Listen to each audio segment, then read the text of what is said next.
Hello dear students, welcome back to my channel.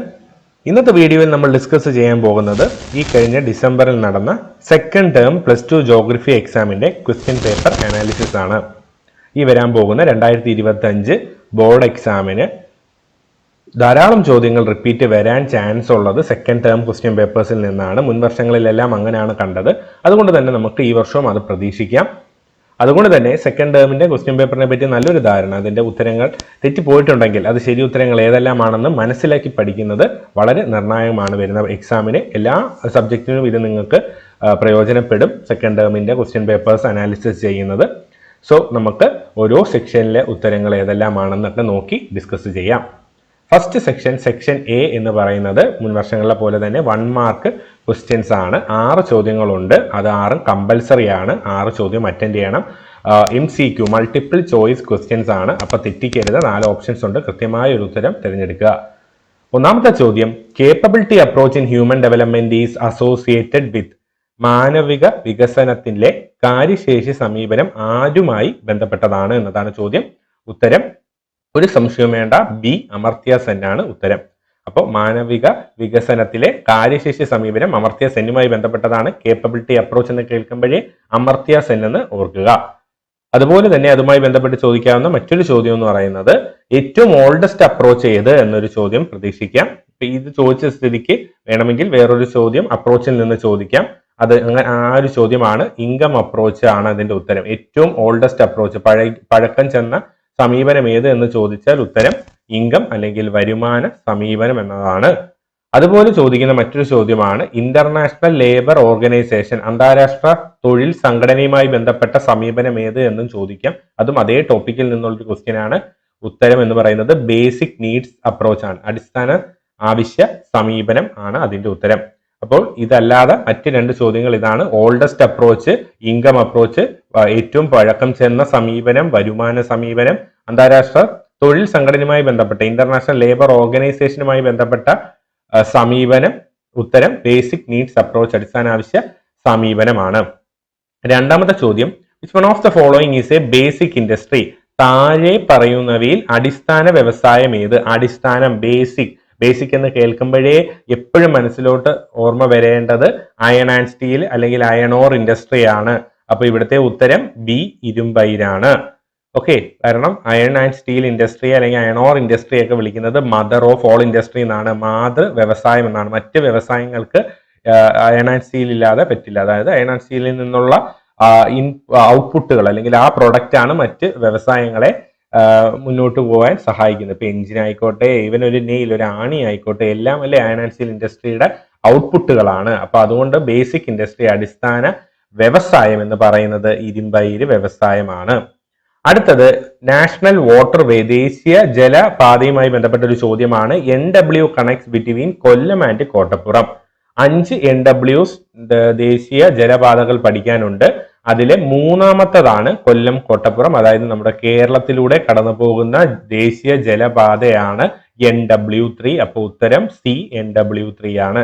ഇപ്പോൾ NW3 ചോദിച്ച സ്ഥിതിക്ക് നിങ്ങൾ ബാക്കി 4 NWസിന്റെയും കണക്ടിങ് പ്ലേസസ് പഠിച്ചിരിക്കണം.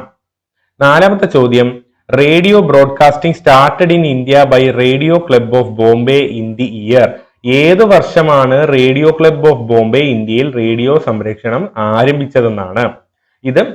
ഇതുവരെ അങ്ങനെ ചോദിച്ച് കാണാത്തൊരു ചോദ്യമാണ്. വർഷങ്ങളൊക്കെ ഇങ്ങനെ ചോദിക്കുന്നത് കുറവാണ്. അപ്പൊ ഇതിൽ ഒരു വർഷമാണ് നമുക്ക് കണ്ടെത്തേണ്ടത്. ഇതിലിപ്പോ നിങ്ങൾക്ക് മനസ്സിലാക്കേണ്ടത് ഏറ്റവും ആദ്യമാണ്. അല്പം ഏറ്റവും ഇതിൽ പഴയ വർഷം ഏത് എന്ന് നോക്കിയാൽ മതി. 1923, 1923 ആണ് ഉത്തരം. കാരണം ഇത് ഇന്ത്യക്ക് സ്വാതന്ത്ര്യം കിട്ടുന്നതിന് മുമ്പേ സ്ഥാപിച്ചതാണ് റേഡിയോ ക്ലബ് ഓഫ് ബോംബെ. അതുകൊണ്ട് ഇതിലെ ഏറ്റവും, അതായത് സ്വാതന്ത്ര്യം കിട്ടിയത് 1947 ആണ്. അപ്പൊ 47 അല്ല, എന്തായാലും അതിന് മുന്നേ ഉള്ള വർഷം ഓപ്ഷൻ എ ആണ്, 1923 ആണ്. ഡയറക്റ്റ് NCERT ടെക്സ്റ്റ് ബുക്കിൽ നിന്നുള്ള ഒരു ചോദ്യമാണ് 4ാമത്തെ ചോദ്യം. 5ാമത്തെ ചോദ്യം, initial form of trade in primitive societies was. പുരാതന സമൂഹത്തിൽ നിലനിന്നിരുന്ന വ്യാപാര രീതി ഏത് എന്നതാണ് ചോദ്യം. ഉത്തരം ബാർട്ടർ സിസ്റ്റം ആണ്. ഒരു സംശയവും കൂടാതെ നമുക്ക് പറയാൻ സാധിക്കും. മുന്നേയുള്ള വർഷങ്ങളിലൊക്കെ നിങ്ങൾ ഹിസ്റ്ററിയിലൊക്കെ പഠിച്ചിട്ടുള്ളതാണ്. സാധനങ്ങൾ കൊടുത്ത് സാധനങ്ങൾ വാങ്ങുന്ന രീതി ബാർട്ടർ സിസ്റ്റം ആണ്. അതാണ് ഏറ്റവും പുരാതന സമൂഹത്തിൽ നിലനിന്നിരുന്ന വ്യാപാര രീതി. ഇനി ഈ സെക്ഷനിലെ ഏറ്റവും ലാസ്റ്റ് ചോദ്യം 1 മാർക്കിലെ ലാസ്റ്റ് ചോദ്യം എന്ന് പറയുന്നത് വേൾഡ്സ് ബിസിയസ്റ്റ് ഓഷൻ റൂട്ട്. മുൻ വർഷങ്ങളിൽ 2 മാർക്കിനും 3 മാർക്കിനും ഒക്കെ ചോദിച്ചിട്ടുള്ള ഒരു ചോദ്യമാണ് ഈ വേൾഡ് ബിസിയസ്റ്റ് ഓഷൻ റൂട്ട് അല്ലെ സീ റൂട്ട്. മറ്റൊരു രീതി പറഞ്ഞു കഴിഞ്ഞാൽ ഇതിനെ തന്നെ വിളിക്കുന്ന ഒരു പേരാണ് big trunk route. Big trunk route എന്നറിയപ്പെടുന്നത് നോർത്ത് അറ്റ്ലാന്റിക് സീ റൂട്ടാണ്. ഉത്തര അറ്റ്ലാന്റിക് സമുദ്രപാതയാണ് ഇതിന്റെ ഉത്തരം. ഓക്കെ, അപ്പൊ ക്ലിയർ ആണ്. 6 ചോദ്യങ്ങൾ ഇമ്പോർട്ടന്റ് ആണ്. അതായത് ഇതിൽ നമുക്ക് കമ്പൽസറി ആയിട്ട് എഴുതിയേ പറ്റത്തുള്ളൂ. പിന്നെ 4 ഓപ്ഷൻ ഉള്ളത് കൊണ്ട് തെറ്റിക്കരുത്, കൃത്യമായി എഴുതുക. ഇതൊരു ഫുൾ മാർക്ക് സ്കോർ ചെയ്യുന്നവർക്ക് എല്ലാവർക്കും പ്രയോജനപ്പെടുന്നതാണ്. കാരണം തെറ്റിച്ചു കഴിഞ്ഞാൽ പിന്നെ നമുക്കൊന്നും ചെയ്യാൻ സാധിക്കത്തില്ല. കൃത്യമായ ഓപ്ഷൻസ് തിരഞ്ഞെടുത്ത് തന്നെ നിങ്ങൾ അടയാളപ്പെടുത്തി എഴുതുക. ഓക്കെ,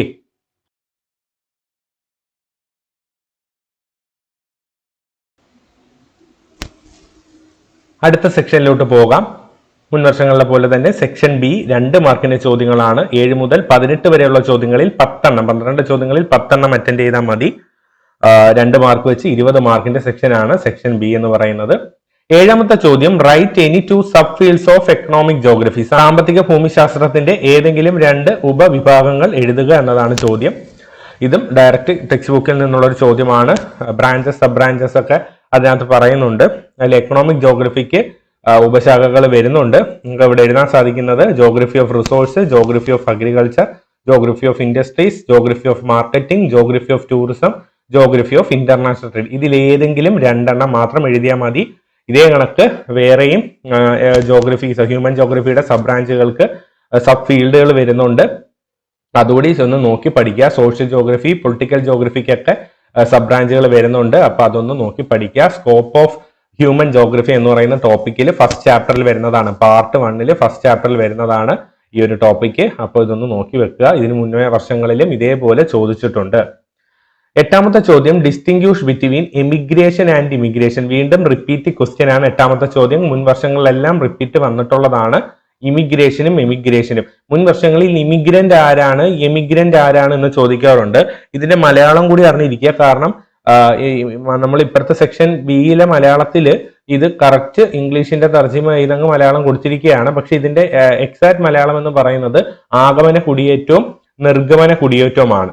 ഇതിൽ ഇമിഗ്രേഷൻ EMI എന്ന് പറയുന്നത് നിർഗമനമാണ്, പുറത്തോട്ട് പോകുന്നതിനെയാണ്. അപ്പൊ ഈ മീൻസ് ഇമിഗ്രന്റ് എന്ന് പറയുന്നത് എക്സിറ്റ് ആണ്. എക്സിറ്റ് എന്ന് പറയുമ്പോൾ പുറത്തോട്ട് പോകുന്നു, നിർഗമനമാണ്.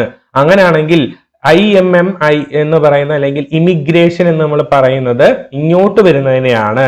Okay, into a new place, ഇങ്ങോട്ട് വരുന്നു, ഇൻ മൈഗ്രേഷൻ എന്ന് ഓർത്തിരിക്കുക.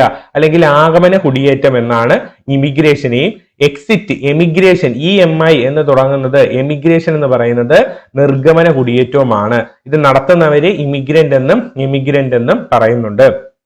അടുത്തത് 9ാമത്തെ ചോദ്യവും എപ്പോഴും റിപ്പീറ്റ് വരുന്ന ഒരു ചോദ്യമാണ്. Very very important question from primary activities. പ്രാഥമിക പ്രവർത്തനങ്ങൾ എന്ന ചാപ്റ്ററിൽ നിന്നുള്ള ചോദ്യമാണ്. Define transhumance. Transhumance ഇല്ലാത്തൊരു ചോദ്യ പേപ്പറുകളും വളരെ വിരളമാണ്. ഏതെങ്കിലും ഒന്നെങ്കിൽ മോഡല്, ബോർഡ്, സെക്കൻഡ് ടേം, ഇതിൽ ഏതെങ്കിലും ഒന്നിന് ചോദിക്കാറുണ്ട്. സെക്കൻഡ് ടേമിന് ചോദിച്ച സ്ഥിതിക്ക് മോഡലിനോ അല്ലെങ്കിൽ ഈ പറഞ്ഞ കണക്ക് ബോർഡിനും വരാം. ബോർഡിനൊക്കെ വരാൻ ചാൻസ് വളരെ കൂടുതലാണ്. ട്രാൻസ് ഹ്യൂമൻസ് എന്ന് പറയുന്നതും മുൻ വർഷങ്ങളിൽ നിങ്ങൾ പഠിച്ചിട്ടുള്ളതാണ് അല്ലെങ്കിൽ കേട്ടിട്ടുള്ളതാണ്. ഇത് നമ്മുടെ നൊമാഡിക് പാസ്റ്ററലിസവുമായി ബന്ധപ്പെട്ട, അതായത് നമ്മൾ വളർത്തുമൃഗങ്ങളെയും കൊണ്ട് കുടിയേറുന്ന ഒരു പ്രക്രിയയിൽ വരുന്നതാണ്. The process of migration from plain areas to pastures on mountains during summer season and again from mountain pastures to plain areas during winter season. അതായത് ഈ പറയുന്ന കാല അനുസൃതമായി അല്ലെങ്കിൽ വേനൽക്കാലത്തും ഈ ശൈത്യകാലത്തും മലമുകളിൽ നിന്ന് താഴ്വരകളിലേക്കും താഴ്വരകളിൽ നിന്നും മലമുകളിലേക്കും ഈ കന്നുകാലികളുമായുള്ള ഒരു കുടിയേറ്റ പ്രക്രിയയാണ് ട്രാൻസ് ഹ്യൂമൻസ് എന്ന് പറയുന്നത്. ഒന്ന് പഠിച്ചു വെച്ചേക്ക്, ഇമ്പോർട്ടന്റ് ആണ്. 2 മാർക്കിന്റെ ചോദ്യമാണ്. 10ാമത്തെ ചോദ്യം, define agro based industry with example. കാർഷിക അടിസ്ഥിത വ്യവസായങ്ങളെ ഉദാഹരണ സഹിതം നിർവചിക്കുക എന്നതാണ് 10ാമത്തെ ചോദ്യം എന്ന് പറയുന്നത്. അതും ഒരു വളരെ സിമ്പിൾ ക്വസ്റ്റ്യൻ ആണ്. പേരിൽ നിന്ന് തന്നെ വ്യക്തമാണ്. അഗ്രികൾച്ചർ ബേസ്ഡ് ആണ്, അതായത് കൃഷിയുമായി ബന്ധപ്പെട്ട്. അപ്പോൾ ഒരു വ്യവസായത്തിന് നമുക്ക് എന്ത് വേണം? അസംസ്കൃത വസ്തുക്കൾ വേണം, റോ മെറ്റീരിയൽസ് വേണം. അപ്പോൾ കൃഷിയിൽ നിന്നാണ്, അഗ്രികൾച്ചറിൽ നിന്നാണ് നമുക്ക് ആ റോ മെറ്റീരിയൽസ് കിട്ടുന്നതെങ്കിൽ, അതാണ് നമ്മൾ ഇൻപുട്ട് ആയിട്ട് കൊടുക്കുന്നതെങ്കിൽ ആ ഇൻഡസ്ട്രീസിനെയാണ് ആഗ്രോ ബേസ്ഡ് ഇൻഡസ്ട്രീസ് എന്ന് പറയുന്നത്. For example food processing, sugar, pickles, fruit juices, ഇതൊക്കെ എക്സാമ്പിൾ ആയിട്ട് നിങ്ങൾക്ക് എഴുതാം. അപ്പൊ those industries where agricultural products are used as inputs are known as agro based industry. അപ്പൊ എന്താണ് കാർഷിക അടിസ്ഥിത വ്യവസായം? കൃഷിയിൽ നിന്നുള്ള ഉൽപ്പന്നങ്ങളാണ് അസംസ്കൃത വസ്തുക്കളായി ഉപയോഗിക്കുന്നതെങ്കിൽ ആ വ്യവസായങ്ങളെയാണ് കാർഷിക അടിസ്ഥിത വ്യവസായം എന്ന് പറയുന്നത്. വളരെ സിമ്പിൾ ആണ്. അതിന്റെ ഏതെങ്കിലും ഒരു 2 എക്സാമ്പിൾ കൂടി എഴുതുക. 11ാമത്തെ ചോദ്യം, distinguish between personal communication and mass communication. വ്യക്തിഗത വാർത്താവിനിമയവും ബഹുജന വാർത്താവിനിമയവും വേർതിരിച്ച് എഴുതുക എന്നതാണ് 11ാമത്തെ ചോദ്യം. ഇതും എന്താണ് നമ്മുടെ ട്രാൻസ്പോർട്ട് ആൻഡ് കമ്മ്യൂണിക്കേഷൻ എന്ന് പറയുന്ന ചാപ്റ്ററിൽ നിന്നുള്ളതാണ്. പേഴ്സണലും മാസും അല്ലെ. പേഴ്സണൽ എന്ന് പറയുമ്പോൾ എന്താണ്? വ്യക്തിഗതം. പേര് തന്നെ ഉണ്ട്. ലെറ്റർ, ടെലിഫോൺ, ടെലിഗ്രാം മുതലായ ഇമെയിൽ, ഇന്റർനെറ്റ് മുതലായവയൊക്കെ പേഴ്സണൽ വരികയും ബഹുജനം ഒരുപാട് ആളുകളിൽ എത്തുന്ന radio, television, cinema, satellite, newspaper, magazine മുതലായവയെല്ലാം ബഹുജന മാധ്യമങ്ങളിലും വരുന്നതാണ്. അപ്പൊ ഇതിന്റെ എക്സാമ്പിളും സഹിതം ഈ ഒരു ഒറ്റ വരിയും കൂടിയൊക്കെ എഴുതിയാൽ മതി. 2 മാർക്കിന്റെ ചോദ്യമാണ്. അടുത്തത്, what you mean by digital divide? Digital വേർതിരിവ് അല്ലെങ്കിൽ ഡിജിറ്റൽ ഡിവൈഡ് കൊണ്ട് ഉദ്ദേശിക്കുന്നത് എന്ത്? ഡിജിറ്റൽ ഡിവൈഡ് എന്ന് കേൾക്കുമ്പോൾ പലരും കൃത്യമായ ഉത്തരങ്ങൾ എഴുതാറില്ല. പക്ഷെ ഇത് വളരെ സിമ്പിൾ ആയിട്ടുള്ള ഒരു ടോപ്പിക്കാണ്. അതിന്റെ ഡെഫിനേഷൻ പഠിച്ചു വെച്ചേക്ക്. ഇത് രാജ്യങ്ങൾ തമ്മിൽ ടെക്നോളജി അല്ലെങ്കിൽ വിവര സാങ്കേതിക വിദ്യയിലുള്ള ഒരു എന്താണ് വിടവ് അല്ലെങ്കിൽ ഒരു അന്തരവ്. അതായത് ചില രാജ്യങ്ങൾ ടെക്നോളജിക്കലി അല്ലെങ്കിൽ വിവര അത്യാധുനിക സാങ്കേതിക വിദ്യകളിലെല്ലാം വളരെ മുന്നിലായിരിക്കും. ചില രാജ്യങ്ങൾ പുറകിലായിരിക്കും. ആ 2 രാജ്യങ്ങൾ തമ്മിലുള്ള ആ വ്യത്യാസമാണ് ഡിജിറ്റൽ ഡിവൈഡ് കൊണ്ട് ഉദ്ദേശിക്കുന്നത്. ഇവിടെ കൃത്യമായ ഒരു ഡെഫിനിഷൻ ഉണ്ട്. നിങ്ങൾക്ക് വീഡിയോ പോസ്റ്റ് ചെയ്ത് ആ ഡെഫിനിഷൻ എഴുതി പഠിക്കാം. അല്ലാതെ നമ്മുടെ ചാനലിൽ തന്നെ ചെയ്തിട്ടുള്ള പല വീഡിയോകളിലും മുൻ വർഷ ചോദ്യപേപ്പറുകളുടെ അനാലിസിസുകളിലും എല്ലാം ഈ ഡിജിറ്റൽ ഡിവൈഡ് ഡിസ്കസ് ചെയ്തിട്ടുണ്ട്. സെപ്പറേറ്റ് ഒരു ഷോർട്ട് വീഡിയോ ഒക്കെ നമ്മൾ ചെയ്തിട്ടുണ്ട്. കണ്ട് അതിന്റെ ഡെഫിനിഷൻ കൃത്യമായി എഴുതി ഒരു വരിയെങ്കിലും ഒന്ന് എഴുതി പഠിക്കാൻ ശ്രമിക്കുക. അടുത്ത ചോദ്യം എന്ന് പറയുന്നത്, write the advantages of water transport. ജലഗതാഗതത്തിന്റെ നേട്ടങ്ങൾ. ഈ ഒരു ചോദ്യപേപ്പറിൽ ജലഗതാഗതം അല്ലെങ്കിൽ ജലമായി ബന്ധപ്പെട്ട് ധാരാളം ചോദ്യങ്ങൾ അടുത്ത നമ്മൾ ഓരോ സെക്ഷൻസ് നോക്കുമ്പോഴും നിങ്ങൾക്ക് കാണാൻ സാധിക്കും. വാട്ടർ കൺസർവേഷനെ പറ്റിയാണെങ്കിലും അതുപോലെ തന്നെ ഈ പറഞ്ഞ വാട്ടർ റെയിൻ വാട്ടർ ഹാർവെസ്റ്റിംഗ് അല്ലെങ്കിൽ അതുമായി ബന്ധപ്പെട്ട ചോദ്യങ്ങൾ ധാരാളം. അത് ജലഗതാഗതത്തിന്റെ അഡ്വാൻറ്റേജ് പോലെ നേരത്തെ നമ്മൾ 1 വേർഡിലും കണ്ടതാണ്. നാഷണൽ വാട്ടർ വേയും ചോദിച്ചു. അങ്ങനെ ജലവുമായി ബന്ധപ്പെട്ട ധാരാളം ചോദ്യങ്ങൾ വന്ന ഒരു ക്വസ്റ്റ്യൻ പേപ്പറും കൂടിയാണ് ഈ second term exam question paper എന്ന് പറയുന്നത്. ഇവിടെ അഡ്വാൻറ്റേജസ് ആണ് ചോദിച്ചിരിക്കുന്നത്. ജലഗതാഗതത്തിന്റെ നേട്ടങ്ങൾ എഴുതാനാണ് ചോദിച്ചിരിക്കുന്നത്. ഒരുപാട് നേട്ടങ്ങളുണ്ട്. ഇവിടെ നമുക്ക് കുറച്ചൊരു 4 പോയിന്റ് ഓർത്തിരിക്കാം. ചീപ്പസ്റ്റ് മീനാണ്, ഏറ്റവും ചെലവ് കുറഞ്ഞ ഗതാഗത മാർഗമാണ്. Most suitable for carrying heavy and bulky materials, വളരെ ഭാരമേറിയതായിട്ടുള്ള വസ്തുക്കൾ ഒരുപാട് ദീർഘദൂരം കൊണ്ടുപോകാൻ സാധിക്കുന്ന ഒരു ഗതാഗത മാർഗമാണ്. ഫ്യൂവൽ എഫിഷ്യന്റ് ആണ്, അതായത് നമുക്ക് അധികം ഇന്ധനം ഉപയോഗിക്കേണ്ടി വരുന്നില്ല. അങ്ങനെ ഒരു ഗുണമുണ്ട്. മറ്റ് ഇത് ഗതാഗത മാർഗങ്ങളെ വെച്ച് നോക്കുമ്പോഴാണ്. പിന്നെ എക്കോ ഫ്രണ്ട്ലി മോഡാണ്. എക്കോ ഫ്രണ്ട്ലി എന്ന് പറയുമ്പോൾ അത്രത്തോളം ഒരു പൊല്യൂഷൻ ഉണ്ടാകുന്നില്ല. പൊല്യൂഷൻ ഒട്ടും ഉണ്ടാക്കുന്നില്ലെന്ന് നമുക്ക് പറയാൻ പറ്റത്തില്ല. സീറോ പൊല്യൂഷൻ ഒന്നും അല്ല, എങ്കിലും മറ്റ് ഗതാഗത മാർഗങ്ങളെ വെച്ച് നോക്കുമ്പോൾ മലിനീകരണത്തിന്റെ തോത് കുറവാണ് എന്നൊക്കെ നമുക്ക് എഴുതാൻ സാധിക്കും. അപ്പോൾ ഈ ഒരു പോയിന്റുകളൊന്ന് ഓർത്തിരിക്കുക, ഇമ്പോർട്ടന്റ് ആണ്. അടുത്ത 14ാമത്തെ ചോദ്യം എന്ന് പറയുന്നത്, give A short note on second major language family in India. ഇന്ത്യയിലെ ഏറ്റവും വലിയ 2ാമത്തെ ഭാഷാ കുടുംബത്തെ കുറിച്ച് ലഘു വിവരണം നൽകുക എന്നതാണ് ചോദ്യം. അപ്പോൾ 1ാമത്തത് എന്ന് പറയുന്നത് ഇൻഡോ യൂറോപ്യൻ ആണ്. നമ്മുടെ ഹിന്ദിയൊക്കെ വരുന്ന, ഇന്ത്യയിൽ ഏറ്റവും കൂടുതൽ ആളുകൾ സംസാരിക്കുന്ന ഒഫീഷ്യൽ ലാംഗ്വേജ് ആയിട്ടുള്ള ഹിന്ദി എല്ലാം വരുന്ന ഇൻഡോ യൂറോപ്യൻ ആണ് ഇന്ത്യയിലെ ഏറ്റവും വലിയ ഭാഷാ കുടുംബമെങ്കിൽ, 2ാമത്തത് മലയാളം, തമിഴ്, തെലുങ്കു ഒക്കെ വരുന്ന സൗത്ത് ഇന്ത്യയിലെ ദ്രവീഡിയൻ അല്ലെങ്കിൽ ദ്രാവിഡ എന്ന് പറയുന്ന ഭാഷാ കുടുംബമാണ്. അപ്പൊ അതിന്റെ ദ്രവീഡിയൻ ആണെന്ന് എഴുതുമ്പോൾ 1 മാർക്ക് കിട്ടുന്നു. അതിന്റെ 3 സബ് ബ്രാഞ്ചുകൾ എഴുതുമ്പോൾ ദക്ഷിണ ദ്രവീഡിയൻ, മധ്യ ദ്രവീഡിയൻ, ഉത്തര ദ്രവീഡിയൻ. ഉള്ള പേര് എഴുതിയില്ലെങ്കിലും കുഴപ്പമില്ല. ദ്രവീഡിയൻ എഴുതുമ്പോൾ തന്നെ 1 മാർക്ക് അവിടെ ലഭിക്കുന്നു. അതിന്റെ ഒരു ഷോർട്ട് നോട്ട് എന്ന് പറയുമ്പോൾ സ്ഥലങ്ങളുടെ പേരും എഴുതാൻ കേട്ടോ. നിങ്ങൾക്ക് സ്റ്റേറ്റിന്റെ പേരൊക്കെ ഒന്ന് മെൻഷൻ ചെയ്താൽ നിങ്ങൾക്ക് 2 മാർക്സ് കിട്ടുന്നു. അടുത്ത 15ാമത്തെ ചോദ്യം എന്ന് പറയുന്നത്, ഒരു മിനറൽസ് എന്ന ചാപ്റ്ററിൽ നിന്നുള്ള ഒരു ഫ്ലോ ചാർട്ട് ഫില്ല് ചെയ്യാനാണ്. 2 കോളങ്ങളാണ് ബ്ലാങ്കറ്റ് തന്നിരിക്കുന്നത്. അതിന്റെ അർത്ഥം ഓരോന്ന് ഫില്ല് ചെയ്യുമ്പോഴും നിങ്ങൾക്ക് ഓരോ മാർക്ക് ലഭിക്കുന്നു, മൊത്തം 2 മാർക്ക്. അപ്പോൾ ഇപ്പുറത്തെ സൈഡിൽ ഇവിടെ കൊടുത്തിട്ടുണ്ട് അലോഹ ധാതുക്കൾ അല്ലെങ്കിൽ നോൺ മെറ്റാലിക്. അപ്പോൾ വളരെ സിമ്പിൾ ആയിട്ട് നിങ്ങൾക്ക് ഇപ്പുറത്ത് എഴുതാൻ സാധിക്കും. അത് മെറ്റാലിക് ആണ്, ലോഹ ധാതുക്കൾ എന്ന് എഴുതാൻ സാധിക്കും. ഇനി താഴെ മെറ്റാലിക്കിലെ 2ആയിട്ട് തിരിക്കുന്നുണ്ട്, ഫെറസും നോൺ ഫെറസും, അതായത് ഇരുമ്പിന്റെ അംശം ഉള്ളതും ഇരുമ്പിന്റെ അംശം ഇല്ലാത്തതും. ഇനി നോൺ മെറ്റാലിക്കിലെ അതർ നോൺ മെറ്റാലിക് അല്ലാതെ ഉള്ളത് ഫ്യൂവൽ മിനറൽസ് ആണ്. ഓക്കെ, അതായത് ഇന്ധന ധാതുക്കൾ എന്ന് എഴുതാം. അല്ലെങ്കിൽ ഊർജ്ജ ധാതുക്കൾ എന്നൊക്കെ എഴുതാം. എനർജി ഫ്യൂവൽസ് എന്നോ അല്ലെങ്കിൽ എനർജി മിനറൽസ് എന്നോ ഫ്യൂവൽ മിനറൽസ് എന്നോ എഴുതാം. കറക്റ്റ് വേർഡ് ഫ്യൂവൽ മിനറൽസ് എന്നാണ് കേട്ടോ. അപ്പൊ ഫ്യൂവൽ മിനറൽസ് എന്നാണ് ഇവിടെ എഴുതേണ്ടത്. ഇവിടുത്തെ ഉത്തരം ഫ്യൂവൽ മിനറൽസ് ആണ്. ഫ്യൂവൽ മിനറൽസ് എന്ന് എഴുതണം. ഓക്കെ, അപ്പോൾ ക്ലിയർ ആണ്. ഇതാണ് സെക്ഷൻ ബിയിലെ ചോദ്യങ്ങൾ. ഇനി തീർന്നിട്ടില്ല. സെക്ഷൻ ബിയിൽ ഇനി 3 ചോദ്യങ്ങൾ കൂടിയുണ്ട്. 16ാമത്തെ ചോദ്യം എന്ന് പറയുന്നത് suggest any 2 methods four conservation of minerals. ഇതും ഒരു റിപ്പീറ്റഡ് ക്വസ്റ്റ്യൻ ആണ്. മുൻ വർഷങ്ങളിലെല്ലാം ചോദ്യപേപ്പറുകളിൽ വന്നിട്ടുള്ളതാണ് മിനറൽ കൺസർവേഷനുമായിട്ട് ബന്ധപ്പെട്ട്. അപ്പൊ എന്തൊക്കെ എഴുതാമെന്ന് വെച്ചാൽ റെഡ്യൂസ് വേസ്റ്റ്, റീസൈക്കിൾ മെറ്റൽസ്, സ്ഥിരമായി എഴുതാവുന്നതാണ്. അതായത് ഈ പറഞ്ഞ 3R എന്ന് പറയുമ്പോൾ റെഡ്യൂസ്, റീയൂസ്, റീസൈക്കിൾ, ഇത് 3 എഴുതുക കേട്ടോ. പിന്നെ അത് എവിടെയും എഴുതാവുന്ന ഒരു പോയിന്റ് ആണത്. ഇതുമായി വേണ്ട കൺസർവേഷനുമായിട്ട് ബന്ധപ്പെട്ട് എവിടെയും എഴുതാവുന്ന ഒരു പോയിന്റ് ആണ്. പിന്നെ use minerals in a sustainable and planned manner. അതായത് ഒരു സുസ്ഥിര ആശയത്തിൽ നമുക്ക് മിനറൽസ് ഉപയോഗിക്കാം. ഒരു സുസ്ഥിര, അതായത് അടുത്ത വർഷങ്ങൾക്ക് അല്ലെങ്കിൽ അടുത്ത തലമുറകൾക്ക് വേണ്ടി ഉള്ളൊരു ഉപയോഗം, കരുതലോടുകൂടിയുള്ളൊരു ഉപയോഗം ധാതുക്കളിലും നമുക്ക് ചെയ്യാവുന്നതാണ്. റിന്യൂവബിൾ റിസോഴ്സസ് ഉപയോഗിക്കാൻ ശ്രമിക്കുക. അതായത് ഉപയോഗിക്കാൻ സാധിക്കുന്നതായിട്ടുള്ളതോ അല്ലെങ്കിൽ പാരമ്പര്യേതര ഊർജ്ജ സ്രോതസ്സുകൾ ഉപയോഗിക്കാൻ ശ്രമിക്കുക. Use improved technology to mine low grade ore at lower cost. ഇതും നല്ലൊരു പോയിന്റ് ആണ്.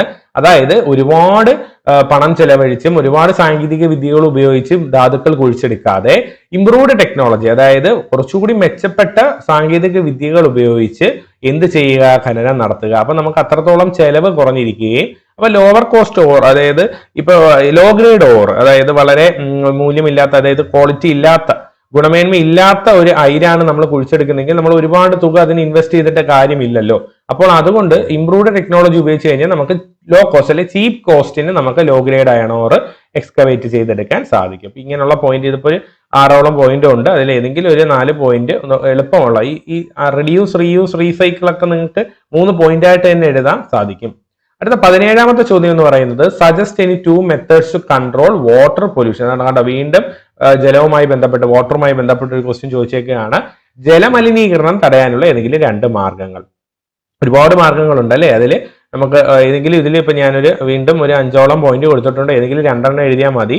Reduce chemical use, fertiliser use, അതായത് നമ്മുടെ രാസവളങ്ങളുടെയും കീടനാശിനികളുടെയും ഉപയോഗം കുറയ്ക്കുക. കാരണം അങ്ങനെ കുറയ്ക്കുമ്പോൾ മഴയൊക്കെ പെയ്ത് കൃഷിയിടങ്ങളിൽ നിന്ന് തൊട്ടടുത്തുള്ള ജലാശയങ്ങളിലോട്ട് ഇങ്ങനെയുള്ള ഈ പറഞ്ഞ രാസവസ്തുക്കളുടെ പതനം കുറയ്ക്കാൻ സാധിക്കും.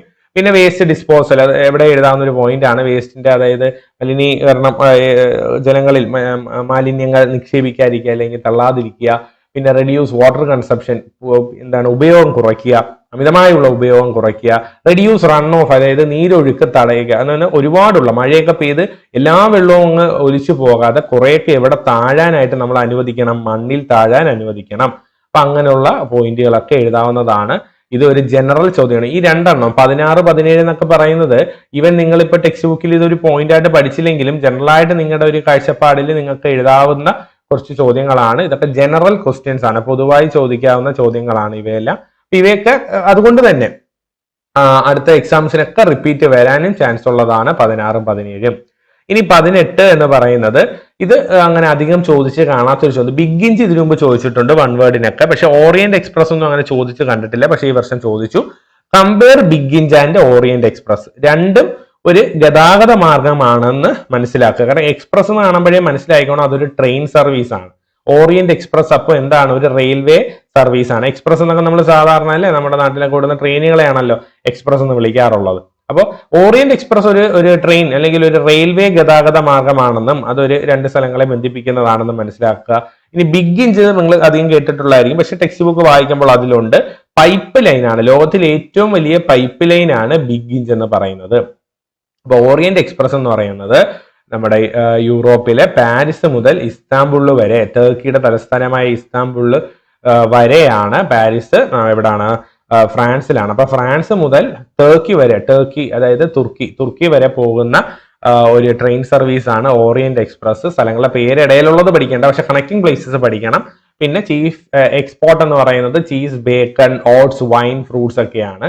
ബിഗ് ഇഞ്ച് എന്ന് പറയുന്നത് ലോകത്തിലെ ഏറ്റവും ഫേമസ് ആയിട്ടുള്ള ഒരു പൈപ്പ് ലൈനാണ്. വലിയൊരു പൈപ്പ് ലൈൻ തന്നെയാണ്.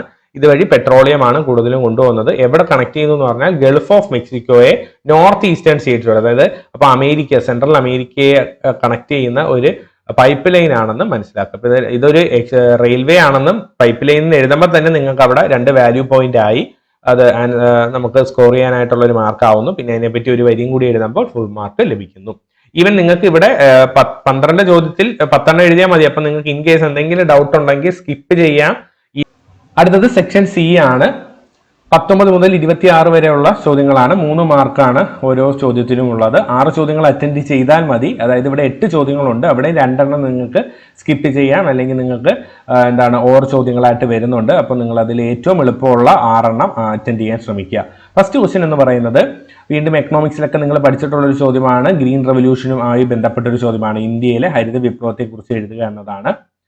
വളരെ സിമ്പിൾ ആയിട്ടുള്ള ചോദ്യമാണ്. കാരണം നിങ്ങൾ കുറേ വർഷങ്ങളായിട്ടൊക്കെ പഠിക്കുന്നതാണ് ഈ ഗ്രീൻ റെവല്യൂഷൻ അല്ലെങ്കിൽ ഹരിത വിപ്ലവം. എന്നിട്ട് ഒരുപാട് പോയിന്റുകൾ ഇവിടെ ഉണ്ട്.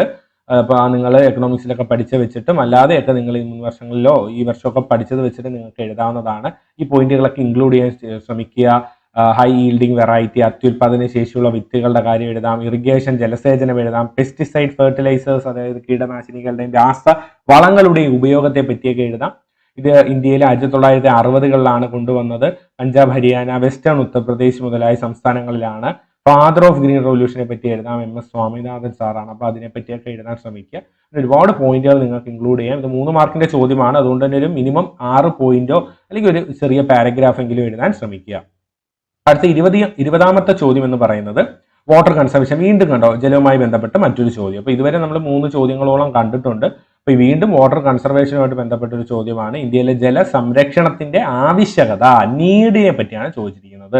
അപ്പോൾ ഇന്ത്യയിൽ വെള്ളത്തിന്റെ ഉപയോഗം എത്രത്തോളം ഉണ്ട് അല്ലെ, അത് നിങ്ങൾക്ക് എങ്ങനെയെല്ലാം അതിനെ പരിപോഷിപ്പിക്കുക, അല്ലെങ്കിൽ എന്തിനാണ് കൂടുതലും വെള്ളം ഉപയോഗിക്കുന്നത്, ആ കാര്യങ്ങളൊക്കെയാണ് ഇവിടെ എഴുതേണ്ടത്. അപ്പോൾ ശുദ്ധജലത്തിന്റെ ലഭ്യത കുറഞ്ഞു വരികയും ആവശ്യം കൂടുകയും ചെയ്യുന്നു.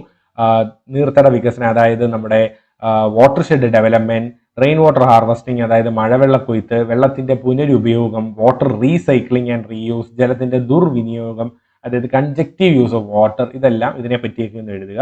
ഇവിടെ പോയിന്റ് ഉണ്ട്, നിങ്ങൾക്ക് പോസ്റ്റ് ചെയ്തിട്ട് എഴുതിയെടുക്കാം. ഇത്രയൊന്നും എഴുതേണ്ട ആവശ്യമില്ല. ഇതിൽ ധാരാളം പോയിന്റുകളുണ്ട്. നിങ്ങൾക്ക് ആവശ്യമുള്ള പോയിന്റുകൾ നിങ്ങൾക്ക് ഇത് നോക്കി എഴുതാൻ ടെക്സ്റ്റ് ബുക്കിലൊക്കെ ഉണ്ട്. കയ്യിലുള്ള പ്രിന്റ് ഔട്ട് നോട്ടിലൊക്കെ കാണുമെന്ന് വിശ്വസിക്കുന്നു. അത് നോക്കിയിട്ട് പഠിക്കുക കേട്ടോ. ഇതിനകത്ത് പക്ഷേ ഈ പോയിന്റുകളൊക്കെ ഞാനിപ്പോൾ പറഞ്ഞ ഈ പോയിന്റുകളൊന്ന് ഇൻക്ലൂഡ് ചെയ്യുക, അത് ഇമ്പോർട്ടൻ്റ് ആണ്. വാട്ടർ കൺസർവേഷനെ പറ്റിയുള്ളതാണ്. അടുത്തത് 21ാമത്തെ ചോദ്യം എന്ന് പറയുന്നത് വളരെ സിമ്പിൾ ആയിട്ടുള്ള ഒരു ചോദ്യമാണ്. ഒരു 3 മാർക്കിന്റെ ഒരു ചോദ്യമായിട്ടൊന്നും നമുക്ക് പറയാൻ പറ്റില്ലെങ്കിൽ പോലും ഇവിടെ 3 ഓപ്ഷൻ ഉണ്ട്. അതായത് ഓരോന്നിനും 3 ബ്ലാങ്ക്സ് കൊടുത്തിട്ടുണ്ട്. അതായത് 3 ഒന്ന് ഫില്ല് ചെയ്യുക എന്നതാണ് അതുകൊണ്ട് ഉദ്ദേശിക്കുന്നത്. പലരും പക്ഷേ എന്നിട്ടും സിമ്പിൾ ചോദ്യമായിട്ടും പലരും തെറ്റിച്ച ഒരു ചോദ്യം കൂടിയാണ് 21ാമത്തെ ചോദ്യം. ഗതാഗത മാർഗങ്ങൾ അല്ലെങ്കിൽ മീൻസ് ഓഫ് ട്രാൻസ്പോർട്ട്. ലാൻഡ് കൊടുത്തിട്ടുണ്ട്, ബാക്കി 3 കോളങ്ങൾ ബ്ലാങ്ക് ആണ്. അപ്പൊ ലാൻഡ് അല്ലാതെ ഏതൊക്കെ വരും? ലാൻഡ് അല്ല നമുക്കറിയാവുന്ന 3 വളരെ വ്യക്തമാണ്. വാട്ടറും എയറും ഉണ്ട് അല്ലേ. അതായത് വ്യോമ ഗതാഗതവും എഴുതാം, അതുപോലെ തന്നെ ജലഗതാഗതവും എഴുതാം. ഇനി ഒരു കൺഫ്യൂഷൻ വരുന്നത് 4ാമത്തെ കോളത്തിൽ എന്ത് എഴുതുമെന്നാണ്. 4ാമത്തെ കോളത്തിൽ ഒരു കൺഫ്യൂഷനും വേണ്ട, പൈപ്പ് ലൈൻ ആണ് ഉത്തരം വരുന്നത് കേട്ടോ. പൈപ്പ് ലൈൻ ഗതാഗതം. അപ്പൊ പൈപ്പ് ലൈൻ എന്ന് മാത്രം എഴുതിയാൽ മതി. അപ്പൊ കര, ജല, അതുപോലെ വ്യോമം, അതുപോലെ തന്നെ പൈപ്പ് ലൈൻ ഗതാഗതം. അപ്പൊ ലാൻഡ് ട്രാൻസ്പോർട്ട് വരുന്നുണ്ട്, വാട്ടർ ട്രാൻസ്പോർട്ട് വരുന്നുണ്ട്, എയർ ട്രാൻസ്പോർട്ട് വരുന്നുണ്ട്, അതുപോലെ തന്നെ പൈപ്പ് ലൈൻ ട്രാൻസ്പോർട്ടും വരുന്നുണ്ട്. ഓക്കെ, ഇതാണ് അവിടെ എഴുതേണ്ട ഉത്തരങ്ങൾ. ഇത് നിങ്ങളുടെ ടെക്സ്റ്റ് ബുക്കിലൊക്കെ ഉള്ള ഒരു ചോദ്യമാണ്.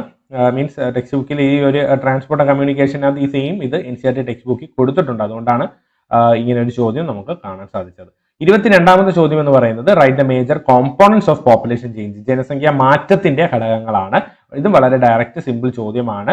അതായത് നമ്മുടെ CBR CDR മൈഗ്രേഷൻ, പ്രാകൃത ജനന നിരക്ക്, പ്രാകൃത മരണനിരക്ക്, അതുപോലെ തന്നെ കുടിയേറ്റം, ഈ 3നെയും പറ്റി എഴുതാനാണ്. ഇത് 3 എഴുതുമ്പോൾ തന്നെ നിങ്ങൾക്ക് പകുതി മാർക്ക് കിട്ടും. അതായത് ഈ പേര് എഴുതുമ്പോൾ തന്നെ CBR CDR മൈഗ്രേഷൻ എഴുതുമ്പോൾ തന്നെ മാർക്ക് കിട്ടും. പിന്നെ ഓരോ വരിയും കൂടി ഇതിനെ പറ്റി ഒന്ന് എഴുതുക. ഫുൾ മാർക്ക്, അതായത് 3 മാർക്കും ഷുവറായിട്ട് കിട്ടും. ഇത് നിങ്ങൾക്ക് ഇത് സ്ഥിരമായി ചോദിക്കുന്ന ഒരു വളരെ റിപ്പീറ്റഡ് ആയിട്ട് വരുന്ന ഒരു ചോദ്യമാണ് കോമ്പോണൻസ് ഓഫ് പോപ്പുലേഷൻ ചേഞ്ച്, ജനസംഖ്യാ വ്യതിയാനത്തിന്റെ ഘടകങ്ങൾ എന്ന് പറയുന്നത്. അടുത്ത ചോദ്യം 23 വീണ്ടും റിപ്പീറ്റ് വരുന്ന ചോദ്യമാണ്. 4 pillars of human development. Approach 1 മാർക്കിന് ചോദിച്ചു, 1 വേർഡ് ആയിട്ട് ചോദിച്ചു. ഇവിടെ കണ്ടോ, അതേ ചാപ്റ്ററിൽ ഹ്യൂമൻ ഡെവലപ്മെന്റിൽ നിന്നുള്ള ചോദ്യമാണ്. മാനവിക വികസനത്തിന്റെ 4 തൂണുകൾ എഴുതുക. 4 തൂണുകൾ ഏതൊക്കെയാണ്? 4 പേരും എഴുതണം. ഏതെങ്കിലും ഒന്നിനെ പറ്റി എക്സ്പ്ലെയിൻ ചെയ്യണം. അതിൽ ഏതെങ്കിലും ഒന്നിനെ വിവരിക്കുക. അത് ഏതാണെങ്കിലും നിങ്ങൾക്ക് ഇഷ്ടമുള്ളത് വിവരിക്കാം. ഇതാണ് ഉത്തരം. 4 പില്ലേഴ്സ് ഏതൊക്കെയാണ്? ഇക്വിറ്റി, അതായത് തുല്യത അല്ലെങ്കിൽ സമത്വം, സസ്റ്റൈനബിലിറ്റി സുസ്ഥിരത, അതുപോലെ തന്നെ പ്രൊഡക്ടിവിറ്റി ഉൽപാദനക്ഷമത, അതുപോലെ തന്നെ എംപവർമെന്റ് ശാക്തീകരണം. ഈ 4 പേര് എഴുതുമ്പോൾ തന്നെ നിങ്ങൾക്ക് അവിടെ 2 മാർക്ക് കിട്ടുന്നു.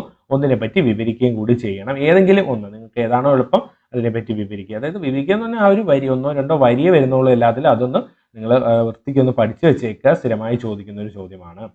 അടുത്ത ചോദ്യം, classify industries on the basis of ownership. ഉടമസ്ഥതയുടെ അടിസ്ഥാനത്തിൽ വ്യവസായങ്ങളെ വർഗീകരണം ചോദിച്ചു. ഉടമസ്ഥതയുടെ അടിസ്ഥാനത്തിൽ നമുക്ക് 3 ആയിട്ടാണ് വ്യവസായങ്ങളെ അല്ലെങ്കിൽ ഇൻഡസ്ട്രീസിനെ തരംതിരിക്കാവുന്നത്. പബ്ലിക് അല്ലെങ്കിൽ പൊതുമേഖല, പ്രൈവറ്റ് അല്ലെങ്കിൽ നമ്മുടെ സ്വകാര്യ മേഖല, ജോയിന്റ് സെക്ടർ അല്ലെങ്കിൽ സംയുക്ത മേഖല. ഈ 3നെ പറ്റി ഒരു വരിയും കൂടി എഴുതണം. പേര് മാത്രം എഴുതിയ പകുതി മാർക്കേ ലഭിക്കത്തുള്ളൂ. അതിനെ ഒന്ന് ഡിഫൈൻ ചെയ്തുകൂടി എഴുതിയ ഫുൾ മാർക്ക് ലഭിക്കും. അതായിരുന്നു 24ാമത്തെ ചോദ്യം. 25ാമത്തെ ചോദ്യവും ഒരു റിപ്പീറ്റഡ് ക്വസ്റ്റ്യൻ ആണ്. ട്രാൻസ്പോർട്ട് ഡിസ്റ്റൻസ് അളക്കാനുള്ള 3 മാർഗങ്ങൾ അല്ലെ. അതായത് ട്രാൻസ്പോർട്ട് ഡിസ്റ്റൻസിനുള്ള 3 മെഷേഴ്സ് ഏതൊക്കെയാണ്, 3 വേസ് ഏതൊക്കെയാണ്, അതിനെ ഒന്ന് ഡിഫൈൻ ചെയ്യും. ഓരോ വരിയും കൂടി എഴുതിയാൽ മതി. ഇത് ഒരു ഡയറക്റ്റ് സിമ്പിൾ ചോദ്യമാണ്. ഗതാഗത ദൂരം അളക്കാൻ 3 മാർഗങ്ങളാണ്. കിലോമീറ്റർ ദൂരം, സമയദൂരം, ചിലവ് ദൂരം, അല്ലെങ്കിൽ kilometre distance, time distance, cost distance. ഇതിനെപ്പറ്റി ഓരോ വരിയും കൂടി എഴുതിയാൽ ഇത് നിങ്ങൾക്ക് പോസ്റ്റ് ചെയ്തിട്ട് എഴുതിയെടുക്കാം. ഫുൾ മാർക്ക് ലഭിക്കുന്നതാണ്. സ്ഥിരമായി ചോദിക്കുന്ന ചോദ്യമാണത്. ഇനി 26ാമത്തെ ചോദ്യം, അതായത് ഈ സെക്ഷൻ സിയിലെ അവസാനത്തെ ചോദ്യമാണ്. Classify ports on the basis of specialised function. പ്രത്യേക പ്രവർത്തനങ്ങളുടെ അടിസ്ഥാനത്തിൽ തുറമുഖങ്ങളുടെ വർഗീകരണം അല്ലെങ്കിൽ തരംതിരിക്കൽ എന്നാണ് ചോദിച്ചിരിക്കുന്നത്. പ്രത്യേക ധർമ്മ അല്ലെങ്കിൽ അവയുടെ പ്രവൃത്തിയുടെ അടിസ്ഥാനത്തിൽ നമുക്ക് 5ഓളം തുറമുഖങ്ങളായിട്ട് തിരിക്കാം. ഇവിടെ പക്ഷെ 3 മാർക്കിനായിട്ട് നിങ്ങൾ ഏതെങ്കിലും 3 എഴുതിയാലും മതി. ഓയിൽ പോർട്ടുകൾ അല്ലെങ്കിൽ എണ്ണ തുറമുഖങ്ങൾ, പോർട്സ് ഓഫ് കോൾ അല്ലെങ്കിൽ സന്ദർശന തുറമുഖങ്ങൾ, പാക്കറ്റ് സ്റ്റേഷൻസ് അല്ലെങ്കിൽ കടത്ത് തുറമുഖങ്ങൾ, പിന്നെ ചരക്ക് സംഭരണ തുറമുഖങ്ങൾ അല്ലെങ്കിൽ എൻട്രപോർട്ട് ഉണ്ട്, നേവൽ തുറമുഖങ്ങൾ അല്ലെങ്കിൽ നമ്മുടെ ഈ നാവിക തുറമുഖങ്ങൾ. അങ്ങനെ 5ഓളം ഉണ്ട്. ഏതെങ്കിലും 3 പറ്റി ഓരോ വരിയും കൂടി എഴുതുക. എക്സാമ്പിളുകളൊക്കെ ഒന്ന് പഠിച്ചു വെച്ചാൽ നല്ലതായിരിക്കും. ഇനി നമുക്ക് അടുത്ത സെക്ഷൻ 4ാമത്തെ സെക്ഷനാണ്. അതായത് ഡി ആണ്. 4 മാർക്കിന്റെ ചോദ്യങ്ങളാണ്. ഇവിടെ നിങ്ങൾക്ക് 6 ചോദ്യങ്ങളുണ്ട്. ഏതെങ്കിലും 4 എഴുതിയാൽ മതി. വീണ്ടും 2 സ്കിപ്പ് ചെയ്യാൻ അല്ലെങ്കിൽ നിങ്ങൾക്ക് ഓറായിട്ട് വരുന്നുണ്ട്. ഏതെങ്കിലും നിങ്ങൾക്ക് സ്കിപ്പ് ചെയ്യാൻ സാധിക്കും. മാപ്പ് ഞാൻ വീണ്ടും ഓർമ്മപ്പെടുത്തുന്നു. മാപ്പ് അത്ര കോൺഫിഡൻ്റ് ആണെങ്കിൽ മാത്രമേ മാപ്പ് അറ്റൻഡ് ചെയ്യാൻ പോകാവൂ. അല്ലെങ്കിൽ മാപ്പ് നിങ്ങൾക്ക് സ്കിപ്പ് ചെയ്യുക. കാരണം മാപ്പ് എവിടെയെങ്കിലും തെറ്റിച്ചാൽ നിങ്ങൾക്ക് ആ 1 മാർക്കാണ് നഷ്ടപ്പെടുന്നത്. 4 ചോദ്യങ്ങളാണ് മാപ്പിലും ഉള്ളത്. ഓരോ മാർക്ക് വെച്ചാണ് അതിനും വരുന്നത്. അപ്പൊ നിങ്ങൾ ഏതെങ്കിലും 1-2 മാപ്പ് ക്വസ്റ്റ്യൻസ് കൊണ്ട് തെറ്റിച്ച് കഴിഞ്ഞാൽ അവിടെ ആ 2 മാർക്കും 3 മാർക്കും ഒക്കെ അങ്ങ് പോകും. അതായത് നമുക്ക് വേറൊന്നും ചെയ്യാൻ സാധിക്കത്തില്ല. അപ്പൊ അതുകൊണ്ട് മാപ്പ് കോൺഫിഡന്റ് ആണെങ്കിൽ മാത്രമേ അറ്റൻഡ് ചെയ്യാവൂ. അല്ലെങ്കിൽ അത് സ്കിപ്പ് ചെയ്യുക. വേറെ ഏതെങ്കിലും ഒരു ചോദ്യം കൂടി നിങ്ങൾക്ക് അറിഞ്ഞൂടാത്ത സ്കിപ്പ് ചെയ്തിട്ട് വൃത്തിക്ക് അറിയാവുന്ന 4 എഴുതാൻ ശ്രമിക്കുക. 1ാമത്തെ ചോദ്യം നോക്കാം. Energy resources are classified into conventional and non conventional. Write about the advantages of non conventional. അപ്പൊ ഇവിടെ ഒരു സെന്റൻസ് തന്നിട്ട് ഒരു ചോദ്യം ചോദിച്ചിരിക്കുന്നു. 2 ആയിട്ടാണ് നമ്മൾ ഊർജ്ജ വിഭവങ്ങളെ തരംതിരിക്കുന്നത്. പാരമ്പര്യവും പാരമ്പര്യേതര ഊർജ്ജ വിഭവങ്ങൾ. ഇനി ഇതില് പാരമ്പര്യേതര ഊർജ്ജ വിഭവങ്ങളുടെ മേന്മകളെ പറ്റിയാണ് ചോദിച്ചിരിക്കുന്നത്. അതായത് നമ്മുടെ നോൺ കൺവെൻഷണൽ എന്ന് പറഞ്ഞാൽ എന്താണ്? പണ്ട് മുതലേ നമ്മൾ ഉപയോഗിക്കാത്തത്. അതായത് ഇപ്പോൾ നമ്മൾ ഉപയോഗിക്കുന്നവ സോളാർ, വിൻഡ്, ബയോ അങ്ങനെയുള്ള എനർജീസ്, ടൈഡൽ എനർജി മുതലായവയൊക്കെയാണ് അതിൽ വരുന്നത്. അതിന്റെ ഗുണങ്ങൾ എഴുതാനാണ്. റിന്യൂവബിൾ ആണ് അല്ലെ, അത് പുനരുപയോഗിക്കാൻ സാധിക്കും. അൺഎക്സോസ്റ്റബിൾ ആണ്, ഇവ എന്ത് ചെയ്യുന്നില്ല, നശിച്ചു പോകുന്നില്ല. കാരണം മറ്റേത് നശിച്ചു പോകും, കുറെ ഉപയോഗിച്ച് കഴിഞ്ഞാൽ അവ ഇല്ലാതാവും ഭൂമിയിൽ. ഏത്? കൺവെൻഷണൽ പാരമ്പര്യ ഊർജ്ജ സ്രോതസ്സുകൾ. ഇവ പക്ഷെ അങ്ങനെയല്ല. സൂര്യതാപം അല്ലെങ്കിൽ സോളാർ എനർജി, അതുപോലെ വിൻഡ്, ഇതൊക്കെ എപ്പോഴും വന്നുകൊണ്ട് അല്ലെ നമുക്ക് ലഭിച്ചുകൊണ്ടിരിക്കുന്നതാണ്. ഇവയ്ക്കൊരു നാശമില്ല.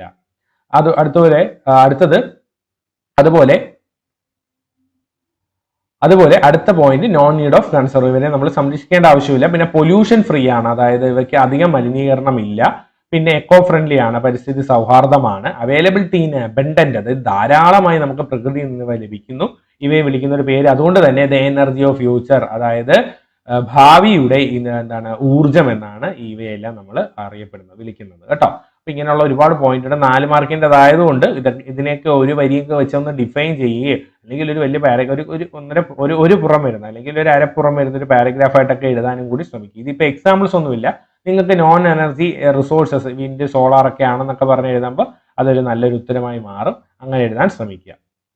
അടുത്ത 28ാമത്തെ ചോദ്യം എന്ന് പറയുന്നത്, ഇത് അങ്ങനെ ചോദിച്ച് കാണാത്തൊരു ചോദ്യമാണ് ഇതുവരെ. ഇന്ത്യയിലെ ഏതെങ്കിലും 4 പടിഞ്ഞാറൻ തുറമുഖങ്ങൾ, വെസ്റ്റേൺ കോസ്റ്റിലുള്ള പോർട്ടുകൾ എഴുതാനാണ്. ഷോർട്ട് നോട്ട് ഏതെങ്കിലും 4 പറ്റി എഴുതിയാൽ മതി. ഇവിടെ ധാരാളം ഉണ്ട്. മാപ്പിൻ്റെ സഹായത്തോടുകൂടി പറയുകയാണെങ്കിൽ നമുക്ക് മാപ്പ് വെച്ച് തന്നെ അത് പറയാം. ഈസ്റ്റ് വെസ്റ്റേൺ കോസ്റ്റ് ആണ് ചോദിച്ചിരിക്കുന്നത്. വെസ്റ്റേൺ കോസ്റ്റ് എന്ന് പറയുമ്പോൾ നമ്മൾ കേരള തീരമൊക്കെ വരുന്നതാണ് വെസ്റ്റേൺ കോസ്റ്റ്. ഇവിടെ വരുന്ന പ്രധാനപ്പെട്ട തുറമുഖങ്ങൾ ഞാൻ ഈ അടയാളപ്പെടുത്തുന്നത് ശ്രദ്ധിക്കുക. ഈ ഗുജറാത്തിൽ വരുന്നതാണ് ആദ്യത്തെ വെസ്റ്റേൺ കോസ്റ്റിലെ തുറമുഖമായ കാണ്ട്ല പോർട്ട് ഇവിടെ വരുന്നുണ്ട്. അതുപോലെ തന്നെ അടുത്തതെന്ന് പറയുന്നത് മുംബൈ ആണ്. മഹാരാഷ്ട്രയിൽ വരുന്ന മുംബൈ പോർട്ട് ഇവിടെ വരുന്നുണ്ട്. പിന്നെ വരുന്നത് മുംബൈയുടെ തൊട്ട് താഴെ തന്നെ നവി മുംബൈ അല്ലെങ്കിൽ JNPT ജവഹർലാൽ നെഹ്റു പോർട്ട് വരുന്നുണ്ട്. പോർട്ട് ട്രസ്റ്റ് എന്ന് പറയുന്നുണ്ട്. പിന്നെ ഗോവയിൽ മർമഗോവ പോർട്ട് വരുന്നുണ്ട്. കർണാടകയിൽ ന്യൂ മാംഗ്ലൂർ പോർട്ട് വരുന്നുണ്ട്. കേരളത്തിൽ നടുക്കായിട്ട് കൊച്ചി ഉണ്ട്. ഇപ്പൊ വിഴിഞ്ഞ നിങ്ങൾ മാർക്ക് ചെയ്യേണ്ട, കൊച്ചി ഒന്ന് അറിഞ്ഞിരിക്കും. അപ്പൊ ഇത്രയും ആണ് നമ്മുടെ എവിടെയുള്ളത് വെസ്റ്റേൺ കോസ്റ്റിലുള്ളത്. ഇതിൽ ഏതെങ്കിലും ഏതാണ് നാലെണ്ണത്തെ പറ്റി അല്ലേ, ഏതെങ്കിലും 4 പോർട്ടുകളെ പറ്റി എഴുതാനാണ് ചോദിച്ചിരിക്കുന്നത്. 4 പോർട്ടുകളെ പറ്റി ഓരോ വരിയൊക്കെ എഴുതുക. ഇവിടെ കൊടുത്തിട്ടുണ്ട്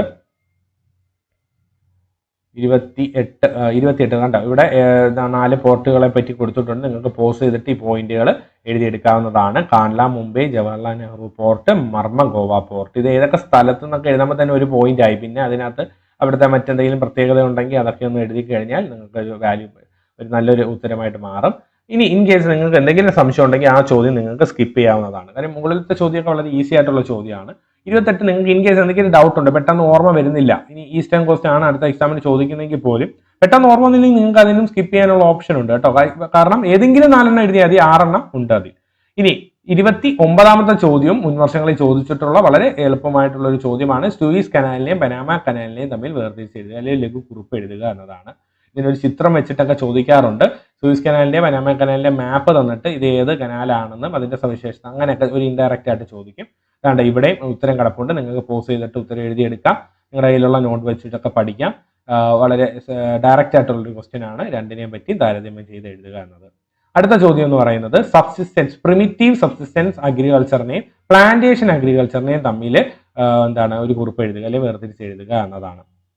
അതായത് പ്രാചീന ഉപജീവന കൃഷിയെയും തോട്ടകൃഷിയും തമ്മിൽ വേർതിരിച്ച് എഴുതാനാണ്. ഇതും ഡയറക്റ്റ് ആയിട്ടുള്ളൊരു ചോദ്യമാണ്. വളരെ സിമ്പിൾ ആയിട്ടുള്ളൊരു ക്വസ്റ്റ്യൻ ആണ്. റിപ്പീറ്റുകൾ വന്നിട്ടുള്ളൊരു ചോദ്യമാണ് ഇവ രണ്ടും. ഇതിന്റെയും പോയിന്റുകൾ നിങ്ങൾക്ക് പോസ് ചെയ്തിട്ട് എഴുതിയെടുക്കാവുന്നതാണ്. അടുത്ത ചോദ്യം എന്ന് പറയുന്നത് explain 3 types of rural settlement explain types of rural settlement. വിവിധ തരം ഗ്രാമീണ വാസസ്ഥലങ്ങളെ പറ്റി എഴുതാനാണ്. ഗ്രാമീണ വാസസ്ഥലങ്ങൾ നമുക്ക് 4 ആയിട്ട് തരംതിരിക്കാം. നിബിഡം അല്ലെങ്കിൽ ക്ലസ്റ്റേർഡ്, അർദ്ധ കേന്ദ്രീകൃതം അല്ലെങ്കിൽ സെമി ക്ലസ്റ്റേർഡ്, ഹാംലെറ്റഡ്, അതിന് ഹാംലെറ്റ് എന്ന് തന്നെയാണ് അറിയപ്പെടുന്നത്, പിന്നെ ചിതറിക്കിടക്കുന്നവ അല്ലെങ്കിൽ ഒറ്റപ്പെട്ടത്, ഡിസ്പേഴ്സ്ഡ് സെറ്റിൽമെന്റ്സ്. ഇവയെ പറ്റി 1-2 വരിയും കൂടി എഴുതിയാൽ ഫുൾ മാർക്ക് നിങ്ങൾക്ക് ലഭിക്കും. അപ്പോൾ ഇതും ഇതിനു മുമ്പ് ഹാംലെറ്റ് ഒക്കെ സെപ്പറേറ്റ് ചോദിച്ചിട്ടുണ്ട്. അപ്പോൾ ഇതും ഒരു റിപ്പീറ്റഡ് ക്വസ്റ്റ്യൻ ആണ്. ഇനി ഏറ്റവും ലാസ്റ്റ് 34ാമത്തെ ചോദ്യം മാപ്പ് ക്വസ്റ്റ്യൻ ആണ്. മാപ്പ് നമുക്ക് അടയാളപ്പെടുത്താം. 1ാമത്തെ ചോദ്യം എന്ന് പറയുന്നത് most polluted river in India എന്നതാണ് ചോദ്യം കേട്ടോ. ഇന്ത്യയിലെ ഏറ്റവും പൊല്യൂട്ടഡ് റിവർ എന്ന് പറയുന്നത് ഗംഗയല്ല, യമുനയാണ് കേട്ടോ. അപ്പൊ നമുക്ക് ഡൽഹിയുടെ ഇവിടെ ഇങ്ങനെ വരച്ചിട്ട് വേണം, ഡൽഹിയിലൂടെയാണ് കടന്നു പോകുന്നത്, ഡൽഹിയിലൂടെ UP-യിലൂടെ. അപ്പം 1ാമത്തെ ഉത്തരം എന്ന് പറയുന്നത് യമുനയാണ് മോസ്റ്റ് പൊല്യൂട്ടഡ് റിവർ. അടുത്തത് Neeru Meeru water conservation programme implemented in which state. Neeru Meeru ജലസംരക്ഷണ പദ്ധതി നടപ്പിലാക്കിയ സംസ്ഥാനം എന്ന് പറയുന്നത് ആന്ധ്രാപ്രദേശ് ആണ് കേട്ടോ. ഇതിലിപ്പോ ഈ മാപ്പിൽ ഇവിടെ ഇങ്ങനെ തെലങ്കാന വരും, ഇതാണ് ആന്ധ്രാപ്രദേശ്. അപ്പോൾ ബി എന്ന് പറയുന്നത് ആന്ധ്രാപ്രദേശ് ആണ് കേട്ടോ, ആന്ധ്രാപ്രദേശ്. അടുത്തത് port situated in Mahanadi delta. Mahanadi അപ്പോൾ നമ്മുടെ ഈ ഒഡീഷയിലൂടെ ഒഴുകുന്ന നദിയാണ്. അപ്പോൾ ഒഡീഷയിലുള്ള തുറമുഖം എന്ന് പറയുന്നത് ഈസ്റ്റ് കോസ്റ്റിലുള്ളതാണ്. സി എന്ന് പറയുന്നത് പാരദ്വീപാണ് കേട്ടോ, പാരദ്വീപാണ് എൻ്റെ ഉത്തരം വരുന്നത്. ഒഡീഷ അല്ലെങ്കിൽ മഹാനദി ഡെൽറ്റയിലുള്ളത് പാരദ്വീപ് പോർട്ടാണ്. അടുത്തത് port constructed to reduce congestion of Kolkata port. വീണ്ടും ഒരു പോർട്ടിൽ നിന്നൊരു ചോദ്യം. കൊൽക്കത്ത പോർട്ടിന്റെ തിരക്ക് കുറയ്ക്കാനായിട്ട്, അല്ലെങ്കിൽ കൊൽക്കത്ത പോർട്ട് ഒരു ഇൻലാൻഡ് പോർട്ടാണ്, കടലിന്റെ അടുത്തുള്ളൊരു പോർട്ടാണ് ഹാൽദിയ പോർട്ട്. അപ്പൊ ഡിയുടെ ഉത്തരം എന്ന് പറയുന്നത് ഹാൽദിയാണ് കേട്ടോ, ഹാൽദിയ പോർട്ട്. ഇത്രയുമാണ് മാപ്പ് ചോദ്യങ്ങൾ എന്ന് പറയുന്നത്. അപ്പോൾ ഇത് റിപ്പീറ്റ് വരാൻ ചാൻസ് കുറവാണ്. അല്ലെങ്കിൽ ഇതുമായി ബന്ധപ്പെട്ട് മറ്റ് ചോദ്യം, ഇപ്പം മോസ്റ്റ് പൊല്യൂട്ടഡ് റിവർ ചോദിച്ച സ്ഥിതിക്ക് വേറെ ഏതെങ്കിലും ഒരു റിവറിനെ പറ്റിയൊക്കെ ചോദിക്കാം, അല്ലെങ്കിൽ മറ്റേതെങ്കിലും ഒരു ചോദ്യം ആ ഒരു പാർട്ടിൽ നിന്ന് ചോദിക്കാം. ഇനി നീരു മീരുവിന് പകരം മറ്റേതെങ്കിലും ഒരു രാജസ്ഥാനിനെയൊക്കെ ബേസ് ചെയ്തിട്ടുള്ള ഏതെങ്കിലുമൊക്കെ ചോദിക്കാം കേട്ടോ. വാട്ടർ കൺസർവേഷനിലെ ഏറ്റവും പ്രധാനപ്പെട്ട ഒരു സ്റ്റേറ്റ് രാജസ്ഥാനാണ്, മഴ കുറവുള്ള സംസ്ഥാനമായതുകൊണ്ട്. പിന്നെ പോർട്ടിൽ നിന്ന് എന്തായാലും ഒരു ചോദ്യം ചോദിക്കും. ഇപ്പം വെസ്റ്റേൺ പോർട്ടിനെ പറ്റി മാത്രം 4 മാർക്കിന് ചോദിച്ചു, അതങ്ങനെ ചോദിച്ചു കാണാത്തൊരു ചോദ്യമാണ്. പക്ഷേ അവിടെ പോർട്ടുകളിൽ നിന്ന് തന്നെ ഒരുപാട് ചോദ്യം ഈ വർഷം വീണ്ടും വന്നിട്ടുണ്ട്. പിന്നെ വീണ്ടും പോർട്ടാണ്. അപ്പോൾ പോർട്ട് എല്ലാം ഒന്ന് അറിഞ്ഞിരിക്കുക. ഈസ്റ്റ് കോസ്റ്റിലെയും വെസ്റ്റ് കോസ്റ്റിലെയും 2 സൈഡിലെയും പോർട്ടുകളൊക്കെ ഒന്ന് അടയാളപ്പെടുത്തിയ മാപ്പ് നിങ്ങൾക്ക് വൃത്തിയായിട്ട് ചെയ്യാൻ സാധിക്കും. അപ്പം മാപ്പ് ക്വസ്റ്റ്യൻ ഞാൻ വീണ്ടും ഓർമ്മപ്പെടുത്തുന്നു, നിങ്ങൾക്ക് അത്ര കോൺഫിഡൻ്റ് ആണെങ്കിൽ മാത്രമേ മാപ്പ് ക്വസ്റ്റ്യൻസ് അറ്റൻഡ് ചെയ്യാൻ പോകാവൂ. ഓക്കെ, ഇപ്പോൾ ഇത്രയുമായിരുന്നു സെക്കൻഡ് ടേമിലെ ചോദ്യങ്ങളുടെയൊക്കെ ഉത്തരങ്ങൾ. ഏകദേശം നിങ്ങൾക്കെല്ലാം മനസ്സിലാക്കണമെന്ന് വിചാരിക്കുന്നു. അപ്പോൾ വരുന്ന ബോർഡ് എക്സാമിന് എന്തായാലും സെക്കൻഡ് ടേമിൽ നിന്നുള്ള ചോദ്യങ്ങൾ റിപ്പീറ്റ് വരാൻ ചാൻസ് ഉണ്ട്. അതുകൊണ്ട് കൃത്യമായി ഇത് കണ്ട് നിങ്ങൾ ഉത്തരങ്ങൾ എഴുതി പഠിക്കുക. അതുപോലെ തന്നെ ഈ മോഡലിന്റെയും ഇപ്പൊ കഴിഞ്ഞ മോഡൽ എക്സാമിന്റെയും മുൻ വർഷത്തെ ബോർഡ് എക്സാമിന്റെയും ഒക്കെ ക്വസ്റ്റ്യൻ പേപ്പർ വെച്ചിട്ട് ബോർഡിന് പ്രിപ്പയർ ചെയ്യുക. Okay, thank you and all the best.